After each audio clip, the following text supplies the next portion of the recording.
Bakit hindi ako pinukusap ni Terry, hindi ako pinapansin? Bakit?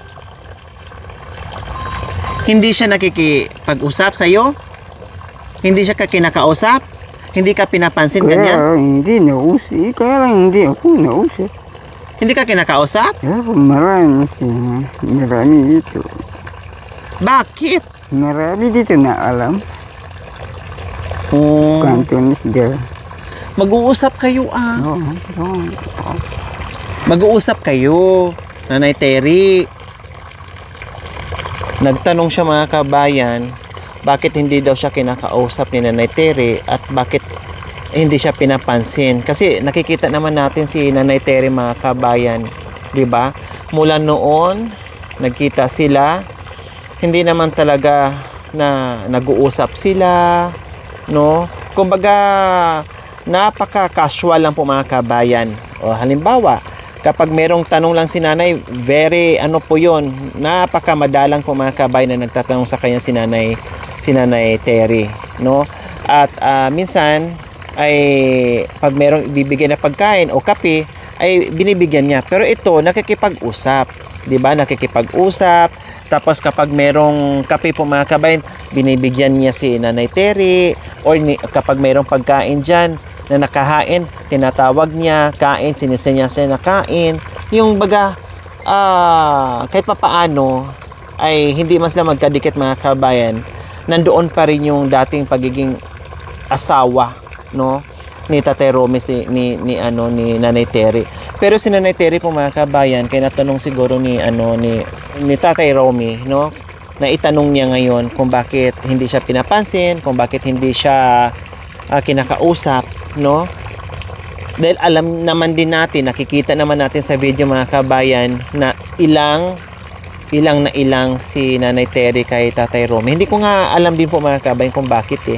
Kasi kapag tinatanong ko lang po ay sinasagot lang ni Nanay Terry, Nanay Terry, bakit ilang ka kaya, no? Iwas ka Tatay Romy, hindi ka naman kagatin, hindi ka naman bugbugin, hindi ka naman sasaktan. Ang sagot lang niya, baka ako ay mabuntis. So ibig sabihin, baka mamaya ay may mangyari sa kanila na ayaw na niya yung isang bagay. Yan siguro. Siyempre si tatay, kung ibang Kaya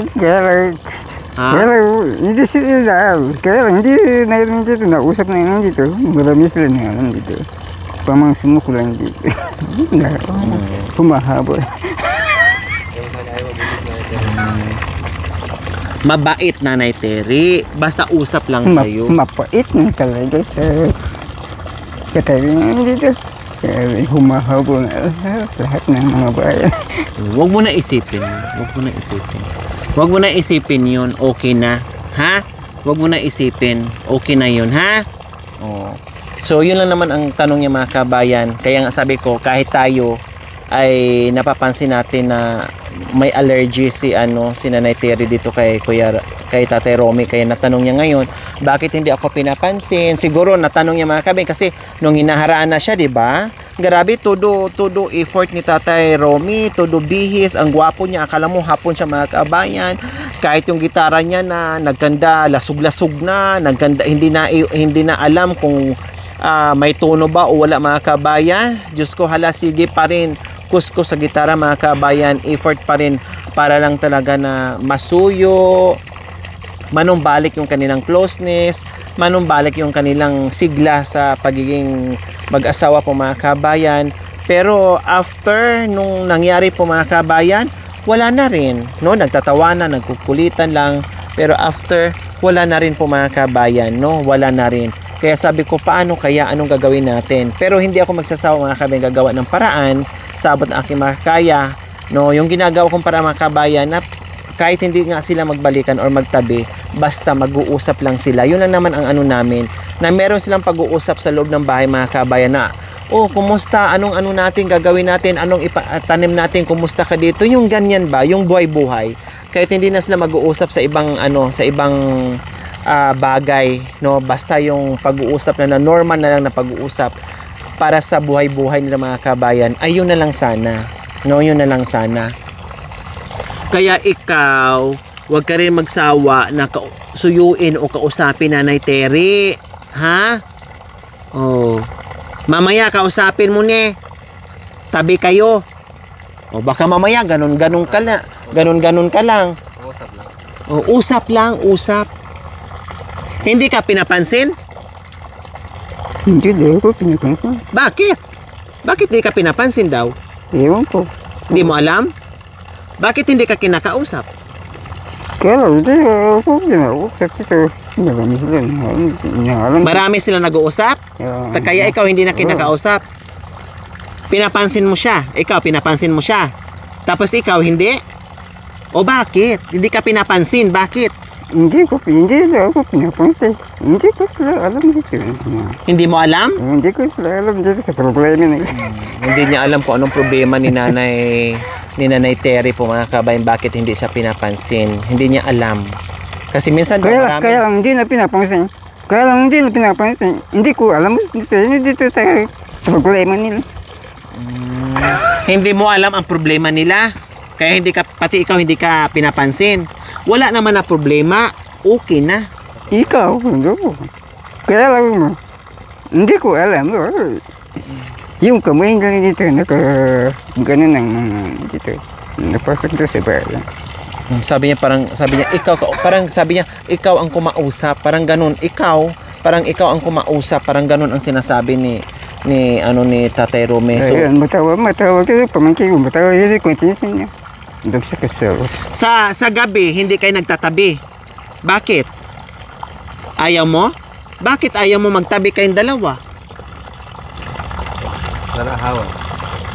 Marami ito sa Pag nagtabi Ika. sila, maraming tusok. Ika.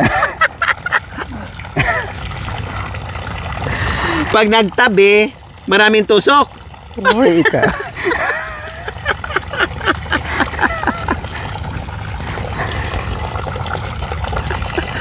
Kaya pala, isa din pala yan sa dahilan na huwag magtabi kasi maraming mangyayaring tusok mga kabayan kapag nagtabi sila.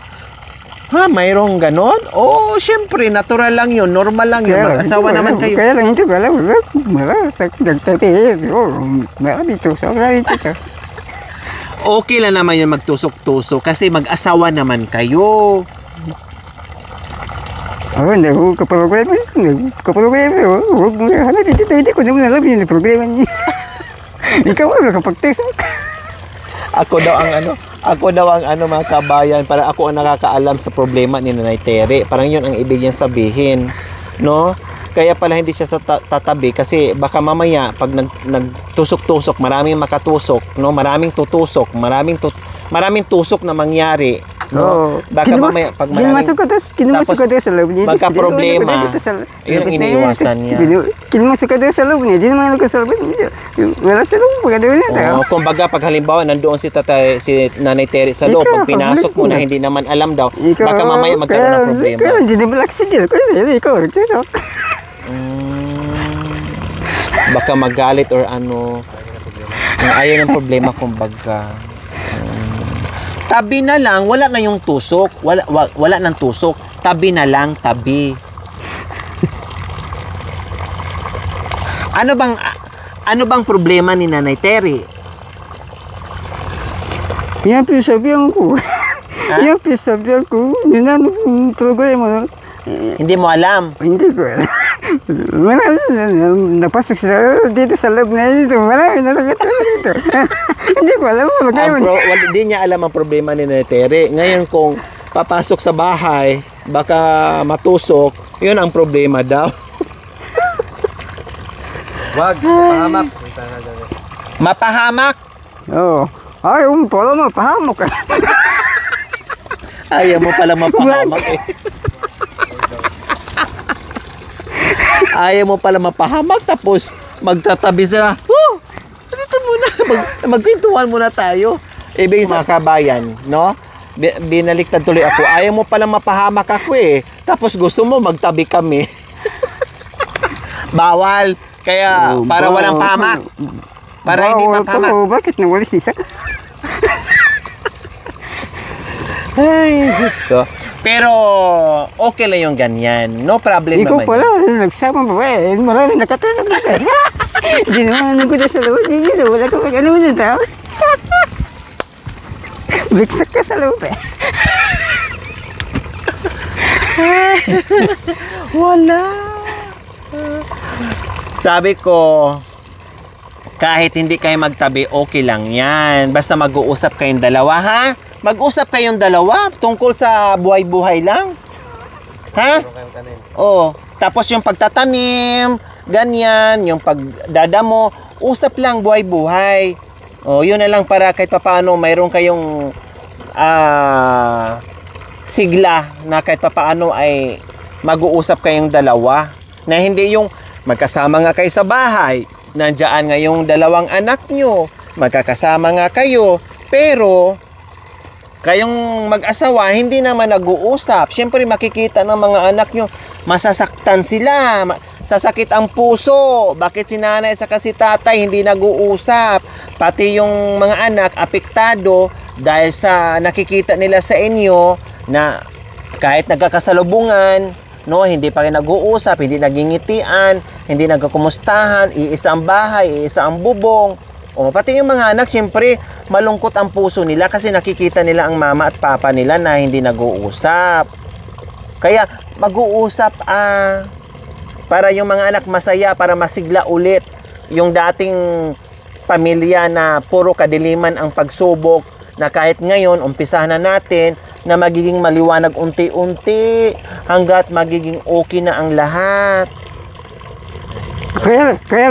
Kaya ito pala hindi na kasi, binibigay mo sa lakay na hindi to. Binibigay mo sa lako. Lahat ng mga helicopter dito, napasok dito. Bigay mo pagmamahal, hindi problema. Napasok dito, problema dito. Halika. Ako dito na tomba. Lapit. Mahal mo, Nanay Terry? Hindi. Kaya lang hindi ko marami sila problema doon sa buhay. Nakapaglinis na Aday, ang bilis na kasagot, hindi. Oo, binigay ko doon sa helicopter na yun. Pinaglinis na yun, helicopter. Hindi ko sila alam. Bakit siya na nakagawa ng problema? Bakit na ako binigyan ng kasa? Ulit, pangalawang tanong. Ginising na yung problema. Makinig ka muna. Mahal mo, Nanay Terry? Mahal ko ya'y marinero, laboy hindi ko giyabay kang kuya. Mihay ni kikiyabiya. Kanina yung tanong ko, sabi Laboy ko, niya, boy, ito mo kumparil. teka! Kanina, tanong ko, kung mahal mo si Nanay Terry, sabi mo hindi. Yung pangalawang tanong ko, sabi ko, mahal mo si Nanay Terry, sabi mo mahal. Pangatlong tanong, Mga kaukano ba? mahal mo, Nanay Terry? Mahal mo kano, mangan ko ba? O, kanta ka na lang, mahal, tandaan mo. O, ikaw. Mahal kanda ko kung kamuyo. Mahal mo mga katanda ko pong kamuyo. Apo kong sing-sing. Apo ko ting-ting niya. May mamoroglema. Aday. Aray, nakita na kita. Manggulat ka na naman dyan. Malungkot. Ano? Oh, sige, mamaya. Oh, mamaya, mag-usap tayo. Mamaya. Oh, yeah. Oh. Mamaya. Yung itong anak mo talaga maharot ni. Bakit maharot yan? Saan nagmana? Saan nagmana harot? Saan? Kanino? Kanino? Ha? Maharot daw. Tinuro si Nanay Terry daw. Saan nagmana maharot? Kumpayel. Saan nagmana? Mister. Tere. Ay, Diyos ko, ang kahurutan pala ni Kuya Bintot, namana pala kay Terry daw. Ito naman nagsabi. Bakit nagmana? Bakit nagmana ang kaharutan doon? Bakit? Hindi ko alam nagmana. Ikaw. Kasi si Nanay Terry, okay naman. Wala namang problema, no? Wala namang problema si Nanay Terry, mga kabayan. Nung dumating sa dito, walang nagiging problema kay Nanay Terry. Kumikilos siya sa loob ng bahay, nagwawalis, naglilinis sa palibot, nagdadamo, nag-iis-is ng kaldero, nag-iis-is ng kung ano-ano, nagugas ng pinggan. Kumbaga, yung gawain bilang isang asawa, mga kabayan, nagagampanan o nagagawa naman paminsan-minsan ni Nanay Terry. So, no problem naman po yun.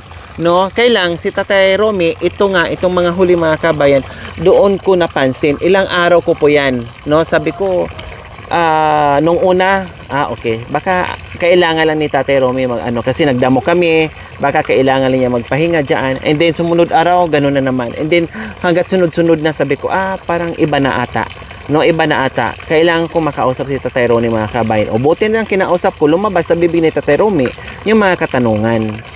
No, yung mga katanungan po, mga kabayan. At least naibsan yung mga iniisip ni Tate Romy, at ngayon inutusan na niya ako, alamin mo yung mga problema nila, kung ano mga problema, pag-usapan, kausapin mo. Ganun ang sinasabi ni Tate Romy, mga kabayan. Kaya gagawin ko rin po yun. No, hayaan nyo po, tatiming lang ako kasi si Nanay Terry, mga kabayan, iba ang mood niya kapag ibang bagay-bagay ang pag-uusapan. No, so timingin ko sa tamang panahon, mga kabayan, kung paano ako mag-umpisa na matanong ko rin kay Nanay Terry, mga kabayan, yung mga bagay-bagay, no? Alamin din natin yung side niya and everything. So titinan natin, mga kabayan, kung ano yung magagawa din natin, no? Paano natin makausap si Nanay Terry. Kaya lang, yun nga sabi ko, no, walang naging problema kay Nanay Terry nung pagtira dito. Ang nakita lang natin na medyo may nagbago ng konti, itong si Tatay Romy, kasi siya na yung umiiwas. So nandiyan nga yung mga anak niya, nandiyan nga yung asawa niya, pero siya yung umiiwas, na minsan dito nakaupo, minsan diyan nakahiga, no? Diyan siya habang nagyuyusi, na mayroon naman maluwang naman doon. Kung sa higa lang, walang problema, kahit 20 piraso panghihiga na anak diyan ay kasya. No problem, kasi malawak, dahil marami ng extension ngayon, mga kabayan, kaya malawak na yung bahay ni Tatay Romy. Kung pahinga lang, walang problema, pero bakit lumalayo siya? Kaya pala lumalayo, kasi may dahilan. So hindi rin ako nagkamali sa ilang araw kung sa ilang araw kong nakikita na ginagawa ni Tatay Romy. So hindi ako nagkakamali sa iniisip ko, mukhang may something problem. So, ayun na nga, may problema nga po, mga kabayan.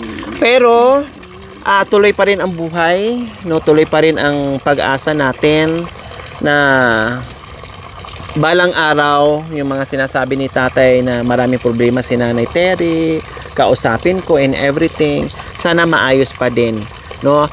Siguro, mga kabayan, kung nag-usap sila na dalawa, mga kabayan, na yung usap nila, kasi alam naman nila kung ano yung magkakasundo naman sa mga kami, kasi dati nga nakabuo silang ilang anak, 'di ba? Siyempre nag-uusap din sa buhay-buhay noon normally. Kaya lang ngayon kasi parang may pride si nanay, may pride si tatay, or umiiwas lang taga si tatay kasi ayaw niya yung problema. Ngayon si Nanay Terry, no, umiiwas din kasi parang guilty siya sa mga nangyayari noon, no? Pero hindi naman po nila napag-usapan yun. Kasi nga ito, wala namang maraming Then si ignore lang naman to. Kumbaga, kung meron man siyang nakikita, meron man siyang gustong sabihin, meron man siyang gustong isumbat, sinasarili na lang niya. Buti nga sa akin ngayon na-open niya doon, na hinanap natin kanina, 'di ba? Na na-open natin. So, titingnan natin, abangan din natin sa aming pag-uusap ni Nanay Terry. Baka soon makausap ko, or chichimpo lang talaga ako, mga kabayan, na sa tamang panahon na hindi masira yung mood ni Nanay Terry. Usap, very light lang naman. Hindi naman natin ungkatin yung mga super no, yung mga light lang naman, yung tungkol lang naman sa hindi nag-uusap, bakit hindi kayo nagkikibuan. Yan lang naman, ganyan lang naman mga bagay ang pag-uusapan namin ni Nanay Terry, 'di ba? Hindi naman yung mga sobrang lalim, mga kabayan. Very light lang naman. Kaya abangan natin, mga kabayan, no? Abangan natin, at least nabawasan yung puso ni Tatay Ronnie ngayon, lumuwag-luwag dahil nakausap niya ako. at ang gusto lang din niyang iparating na makausap po rin si Nanay Tere. So titingnan natin mga kabayan. Okay, so maraming salamat pa rin po mga kabayan sa walang sawang panunood, sa aking mga sponsors, subscribers, followers, YouTube members, viewers, commentators. Salamat po sa inyong walang sawang panunood without skipping ads. Please like and share din po mga kabayan. Maraming salamat po sa inyo. We love you always and bye-bye. O bye-bye tayo. Bye-bye. Mwah!